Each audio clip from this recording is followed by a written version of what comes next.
De todos los cuentos de hadas que sobreviven en el imaginario colectivo, Blancanieves es quizá el que mejor condensa las obsesiones del patriarcado.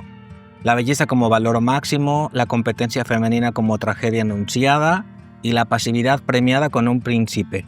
Pero basta rascar un poco para descubrir que este relato no es solo una fábula sobre celos entre mujeres, es sobre todo un manual de cómo se educa a las niñas para obedecer, callar y esperar hasta que las despierta un hombre que no conoce el consentimiento, pero sí el romanticismo de los ataúdes.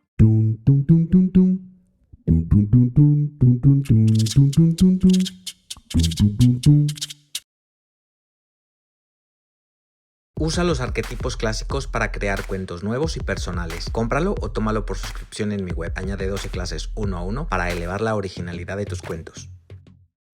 ¿Escribir como un pro por menos de lo que cuesta una cena? Vuélvete un tallerícola preguntón. Clases privadas, videocursos y tutoriales por solo 35 euros al mes. La historia empieza con una reina cosiendo junto a una ventana. Se pincha un dedo y al ver la sangre sobre la nieve, desea tener una hija blanca como la nieve, roja como la sangre y negra como el ébano. Es decir, desea una niña que sea símbolo de pureza, vitalidad y misterio. Una muñeca cromática. Y como en los cuentos todo deseo se cumple con puntualidad mágica, la niña nace perfecta. Tan perfecta que la madre se muere, literal, porque no hay sitio para dos mujeres en el relato. Si una de ellas encarna la perfección, una se muere. El padre, como buen decorado masculino, no hace nada más en el cuento salvo volver a casarse. Y entonces entra en escena la figura central del conflicto, la madrastra. Hermosa, poderosa y obsesionada con ser la más bella. Tiene un espejo mágico que le dice la verdad y cada mañana le recuerda que está en la cima de la jerarquía estética.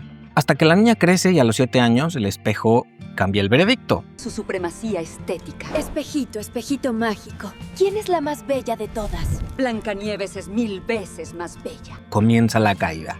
Porque en este cuento, cuando una niña es más bella que su madrastra, no se celebra, se castiga. La mujer adulta no puede soportar perder el trono de la belleza. Y no lo pierde frente a una igual, sino a una niña.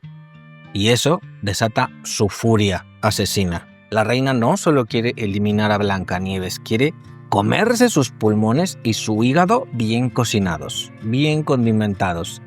Nada mejor que la antropofagia simbólica para recordarnos que en este cuento las mujeres no se enfrentan con argumentos, sino con cuchillos. El cazador que recibe la orden de matarla se apiada porque Blancanieves llora, porque es bella, porque le suplica. No porque matar niños sea una barbaridad, sino porque ella le despierta ternura. Y así, Blancanieves sobrevive por gracia ajena. Su vida, desde el principio, está en manos de otros. Y ella, como buena heroína de cuento clásico, se limita a aceptar lo que venga. Corre al bosque, se tropieza con árboles, piedras y animales. Llega a una cabaña diminuta y empieza su nueva vida. La casita pertenece a 7 enanos que trabajan en la montaña. Cada uno tiene su vasito, su platito, su camita, todo limpito, ordenadito y perfectamente infantilizadito. Blancanieves entra y lo prueba todo con medida y luego se duerme. La domesticidad ya empezó.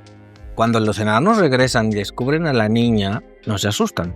Se fascinan. ¡Qué criatura más hermosa!, dicen, como si acabaran de encontrar una figurita de porcelana en su colección de cucharitas. Deciden no despertarla. La observan, la veneran y la instalan, y cuando despiertan le ofrecen un trato.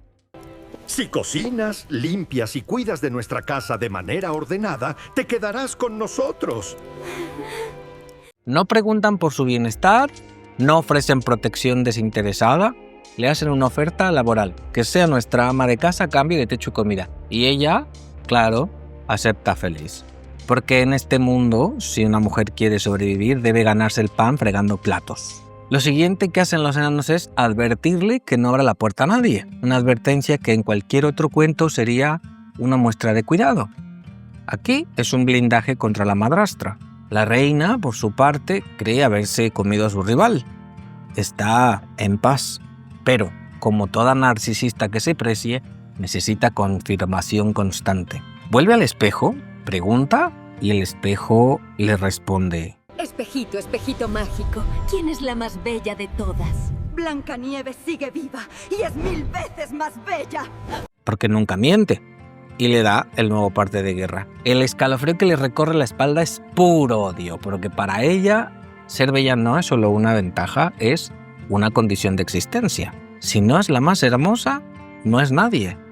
Y aquí viene la parte más retorcida del cuento. Los intentos de asesinato en serie. 3 veces viaja la reina a la montaña, 3 veces se disfraza, 3 veces engaña a Blancanieves. Y en cada ocasión, la niña cae. La primera vez con un lazo que la asfixia. La segunda con un peine envenenado. La tercera con una manzana mortal.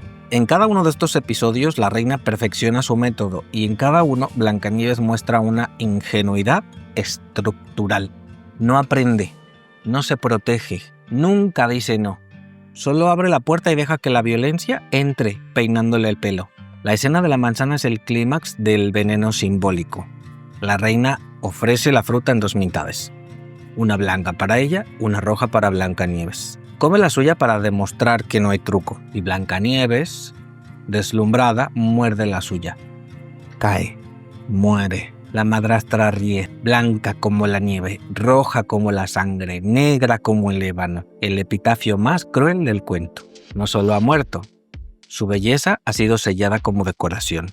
Los enanos, rotos de dolor, deciden no enterrarla, cosa muy sensata, porque es tan hermosa que ¿para qué? No se descompone, parece dormida, vamos a verla todo el rato.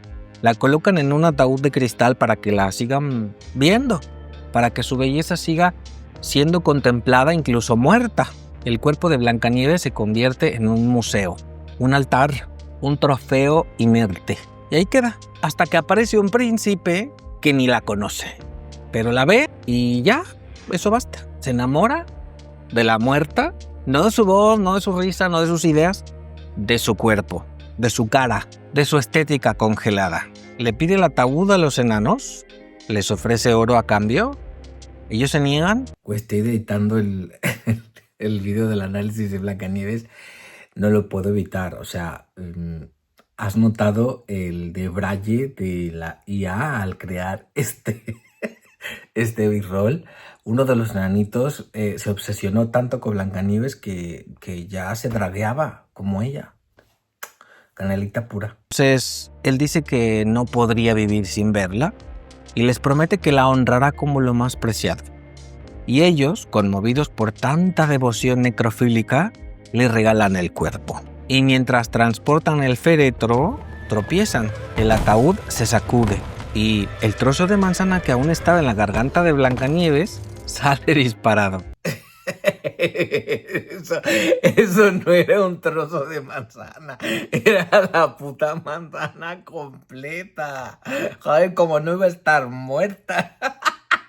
Entonces ella se despierta, porque la clave no era el beso del amor verdadero. Eso vino después, gracias a Disney. Sino lo que necesitaba ella era una buena sacudida. Un accidente, una casualidad.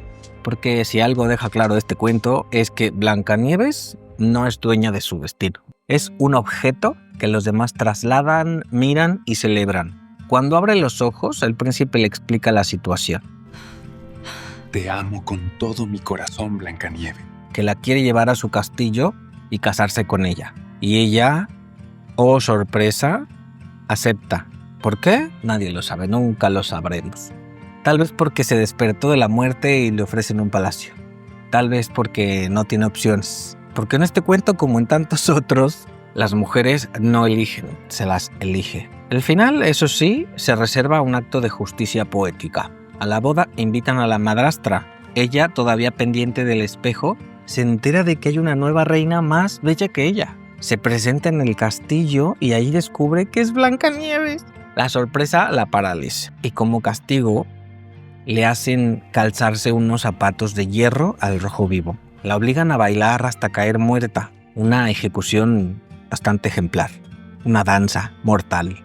Una mujer que quiso ser la más hermosa muere abrazada por su propio deseo. Y así acaba el cuento. Con una niña convertida en reina de la nada. Un príncipe satisfecho y una mujer adulta que arde por competir por su belleza. Blancanieves no es una historia sobre celos, es una radiografía de cómo la belleza femenina se convierte en moneda de cambio y en motivo de castigo o premio. Cómo las niñas aprenden que su valor depende de cómo las miran los otros, sobre todo los hombres. Cómo el deseo masculino las rescata, las adora y las posee. Y cómo cualquier mujer que ose desafiar ese sistema con espejos, hechizos o rabia, debería arder por los pies hasta que deje de moverse. Si Blancanieves te ha hecho replantearte cuántos cuentos nos educaron para ser obedientes, bellas y silenciosas, mi videocurso Érase un arquetipo es lo que necesitas para desmontarlos uno a uno. A tu ritmo o con 12 clases uno a uno, para que aprendas a escribir historias que no terminen en un ataúd de cristal. Yo soy Israel Pintor, coach literario y profesor del taller de escritura creativa. Escribe que la vida son 2 días y no hay bloqueo. Si valoras este contenido, da clic al botón gracias y déjame una propinita para que siga formándote como un escritor profesional. Gracias. Usa los arquetipos clásicos para crear cuentos nuevos y personales. Cómpralo o tómalo por suscripción en mi web. Añade 12 clases uno a uno para elevar la originalidad de tus cuentos. ¿Quieres tomar clases conmigo? Conoce mis cursos en israelpintor.com.